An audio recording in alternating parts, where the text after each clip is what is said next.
बिस्मिल्लाहिर्रहमानिर्रहीम, अस्सलाम वालेकुम। हमारा आज का जो लेक्चर है वो the basic tool of finance के बारे में है। इसमें हम फाइनेंस के बारे में डिफरेंट कॉन्सेप्ट पढ़ेंगे, like time value of money, future value, present value etcetera. Because economics is all about finance और उसमें बहुत सारे फाइनेंस के टॉपिक कवर होते हैं। सो नेक्स्ट देखते हैं कि बेसिकली फाइनेंस है क्या। Finance is the field that studies how people make decisions regarding the allocation of resources over time and the handling of risk. So finance में हम overall ये देखते हैं कि जो allocation of resources है इसको कैसे handle किया जाता है, क्योंकि कोई भी रिसोर्स allocate करने से पहले हम ये पहले देख रहे होते हैं कि इसको allocate करने का हमें कितना फ़ायदा कितना नुकसान है। उसकी कैलकुलेशन होती है जो कि न्यूमेरिकली होती है। और उसके अलावा हम ये देखते हैं कि अगर हम ये काम करेंगे और इसमें अगर कोई रिस्क है तो रिस्क फैक्टर कितना है और उसको हमने कैसे हैंडल करना है। ये सारी चीज़ें जो है वो हम पढ़ते हैं। Present value measuring the time value of money. So time value of money जो है उसको मेजर करने से पहले हमें ये जानना है कि बेसिकली प्रेजेंट वैल्यू क्या है। Basically present value refers to the amount of money today that would be needed to produced using prevailing interest rate given future amount of money. So present value जो current time period में हम money use कर रहे होते हैं, amount of money जो use कर रहे होते हैं कुछ भी प्रोड्यूस करने के लिए, वो उसकी प्रेजेंट वैल्यू होती है। और आप उस टाइम का जो इंटरेस्ट रेट होता है, करंट इंटरेस्ट रेट जो होता है वो उस टाइम पे प्रीवेल कर रहा होता है। The concept of present value demonstrates the following. Receiving a given sum of money in the present is preferred to receiving the same sum in the future. In order to compare values at different point in time, compare their present value. Firm undertake investment project if the present value of the project exceed the cost. So कोई भी project start करने के लिए firm ये देखती है कि जो पैसे वो लगा रहे हैं, जितनी मनी जो इन्वेस्ट कर रहे हैं, वो प्रेजेंट वैल्यू के हिसाब से उन्हें उतना जो प्रॉफिट है वो देगी, या अगर उनकी कॉस्ट जो है वो उनकी प्रेजेंट वैल्यू से एक्सीड ना कर जाए। ये सारी चीज़ें जो हैं वो एनालाइज करनी पड़ती हैं किसी भी प्रोजेक्ट से पहले, किसी भी प्लान से पहले, कुछ भी प्रोड्यूस करने से पहले। ओके, प्रेजेंट वैल्यू हम पढ़ चुके। अभी है जी future value. The amount of money in the future that an amount of money today will yield given prevailing interest rate is called the future value. So इसमें ये देखा जाता है फ्यूचर वैल्यू में the amount of money in the future, like आपके future में जो amount of money आपको मिलेगी। लेट्स सपोज कि हम कहते हैं कि इस साल आपके पास 1 लाख रुपये था, तो उसकी फ्यूचर वैल्यू क्या होगी अगर आप 1 साल के बाद बात करेंगे, तो उस नेक्स्ट ईयर का जो इंटरेस्ट रेट होगा वो बीच में ऐड हो जाएगा। Let's suppose interest rate add होगा and inflation rate. Basically interest rate जो होता है वो इन्फ्लेशन रेट के अकॉर्डिंगली होता है। सो अगर आप उसको सेविंग के लिए या फर्दर इन्वेस्टमेंट के लिए देते हैं तो नेक्स्ट ईयर आप वो 1 लाख रुपीज़ जो हैं वही वापस नहीं लेंगे। अब नेक्स्ट ईयर में उसकी जो वैल्यू है वो ज़्यादा हो जाएगी, बिकॉज कि उस टाइम पे प्राइजेज़ हर चीज़ की ज़्यादा हो जाती है, इन्फ्लेशन रेट इंक्रीज़ हो जाता है।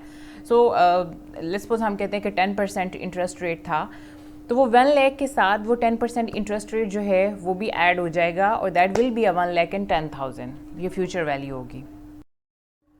A person is said to be a risk averse if she exhibits a dislike of the uncertainty. Individual can reduce risk choosing any of the following by insurance, diversify, accept a lower return on their investment. Like risk की अगर बात करें तो जो लोग risk पसंद नहीं करते या रिस्क को अवॉइड करते हैं वो ऐसे काम नहीं करते जो ज़्यादा रिस्की हों, बिकॉज हम कहते हैं कि जितना ज़्यादा रिस्क होता है उतना ही प्रॉफिट ज़्यादा होता है। लेकिन कुछ ऐसे लोग भी होते हैं वो जो रिस्क को ज़्यादा पसंद नहीं करते, वो लोअर रिटर्न पे अग्री हो जाते हैं अपनी इन्वेस्टमेंट के लोअर रिटर्न पे। उन्हें ये होता है कि ये ना हो कि ज़्यादा के लालच में हमारा जो पैसा है वो सारा डूब जाए। सो इस चीज़ को वो अवॉइड करते हैं, और जो रिस्क को अवॉइड करते हैं हम उन्हें रिस्क एवर्स कहते हैं। अब उसके लिए समटाइम ये होता है कि लोग जो पॉलिसीज़ फॉलो कर रहे होते हैं उसमें इंश्योरेंस बाय कर लेते हैं। लेट्स सपोज आप गाड़ी परचेज़ करते हैं तो आपको ये होता है कोई एक्सीडेंट ना हो जाए या कोई और सिनेरियो ना हो जाए। इस सूरत में क्या करते हैं आप कि आप उसकी इंश्योरेंस पॉलिसी परचेज़ कर लेते हैं गाड़ी के लिए कि अगर मेरा कोई नुकसान होता है तो चले मैं क्लेम कर लूँगा। में देखा जो कि रिस्क अवर्जन स्लाइड। लेकिन डाइवर्सिफिकेशन में आप क्या करते हैं कि आप किसी बड़े रिस्क को, किसी एक रिस्क को चूज़ कर लेते हैं और जो अनरिलेटेड स्मॉलर रिस्क हैं उसको अवॉइड कर लेते हैं। Idiosyncratic risk is the risk that affect only a single person, the uncertainty associated with specific companies. अब idiosyncratic risk जो होता है वो ये इस तरह का रिस्क होता है कि वो ये कि पूरी मार्केट को लेकर नहीं डूबता, वो किसी एक पर्सन को या लेट्स सपोज किसी एक कंपनी को हिट करता है।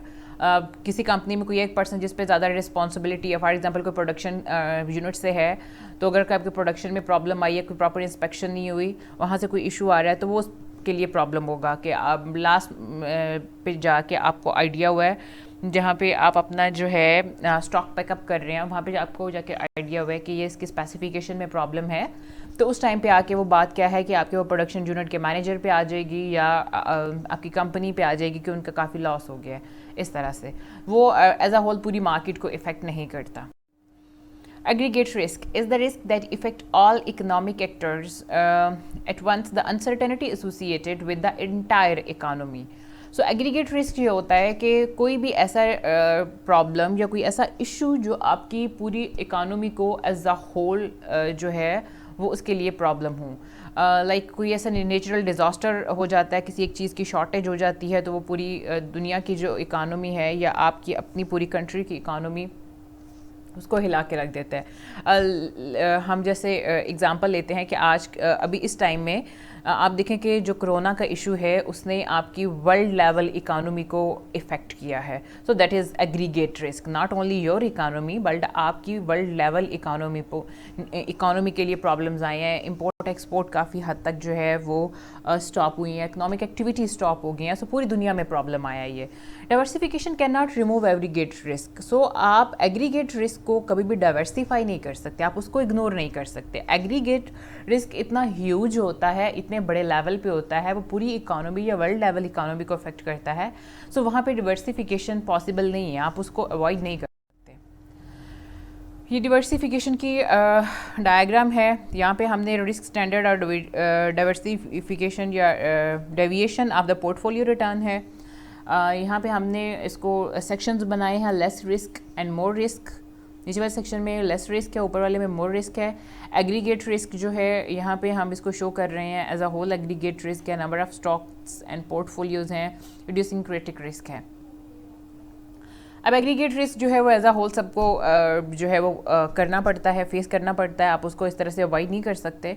बट अगर इडियोसिंक्रेटिक रिस्क में हम देखें तो ये पहले ज़्यादा था, फिर उसके बाद कम हो रहा है, आहिस्ता आहिस्ता ये थोड़ा थोड़ा होता जा रहा है। लाइक हमने जैसे बात की थी कि पहले किसी एक कंपनी में या इशू आता है या किसी सिंगल पर्सन में, तो पहले अगर कंपनी की बात करें और कंपनी से नीचे फिर ये किसी एक डिपार्टमेंट को हिट करेगा और इसके बाद एंड पे जाके हम कहते हैं कि ये किसी एक पर्सन की जॉब के लिए खतरा हो सकता है, इससे ज़्यादा नहीं है। बट एग्रीगेट जो रिस्क है वो पूरी इकानमी के लिए है, वो एज अ होल पूरी इकानमी को इफेक्ट करेगा।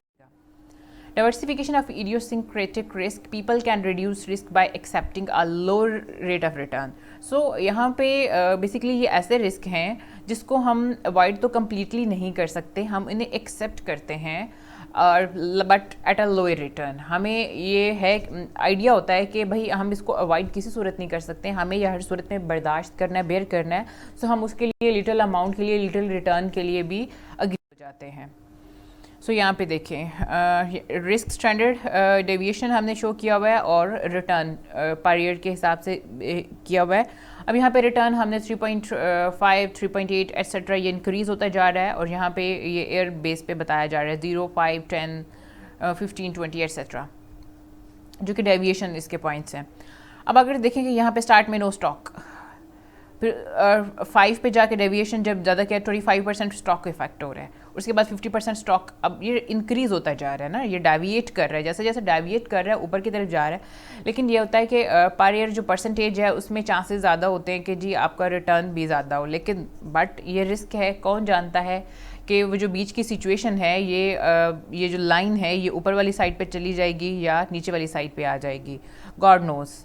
उसके बाद नेक्स्ट ये 75% पे एंड अल्टीमेटली रिस्क, वो जो हम कहते हैं बैंक करप्ट होने वाली सिचुएशन, जो किसी का स्टॉक आउट ऑफ स्टॉक हो गए या बैंक करप्ट हो गया, कंपनी बंद हो गई है एट्सेट्रा, ये ज़रूरत ये 100% स्टॉक की सूरत में होती है। 75 के बाद भी कंपनीज़ जो हैं वो मेरा नहीं ख्याल कि कंपनीज कंटिन्यू करती हैं बिजनेस, 50 पे ही रुक जाती हैं। Assess valuation. Fundamental analysis is the study of the company's accounting statement and the future perspectives to determine its value. So people can employ fundamental analysis to try to determine if a stock is undervalued, overvalued or fairly valued. The goal is to buy undervalued stock. यहाँ पे जी valuation assessment होती है companies में होती है कि उनका जो स्टॉक है उनको लाइक किस लेवल पे अपना स्टॉक या अपना रॉ मटेरियल एक्सेट्रा उन्हें परचेज़ करना है।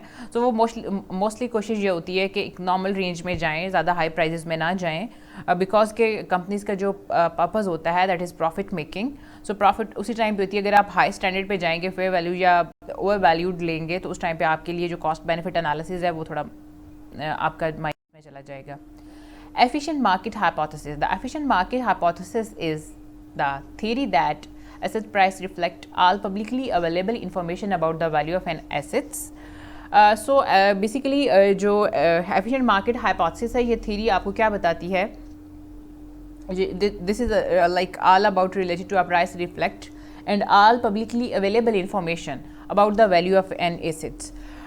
Like आपकी कंपनी के अगर शेयर्स हैं एट्सेट्रा हैं तो पब्लिक उनके बारे में जानती होगी कि ये जो स्टॉक एंड शेयर्स का जो मामला है ये बेसिकली न्यूज़पेपर पे या चैनल्स पे आ रहा होता है, बता रहे होते हैं उनके शेयर्स के रेट्स एट्सेट्रा डेली बेसिस पे।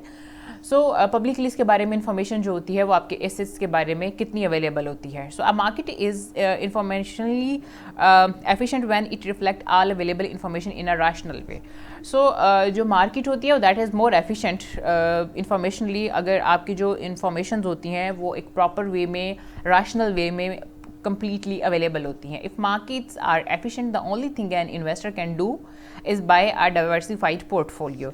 So market जो efficient markets होती हैं वहाँ पे investor क्या कर सकते हैं कि वो buy कर सकते हैं portfolio diversified।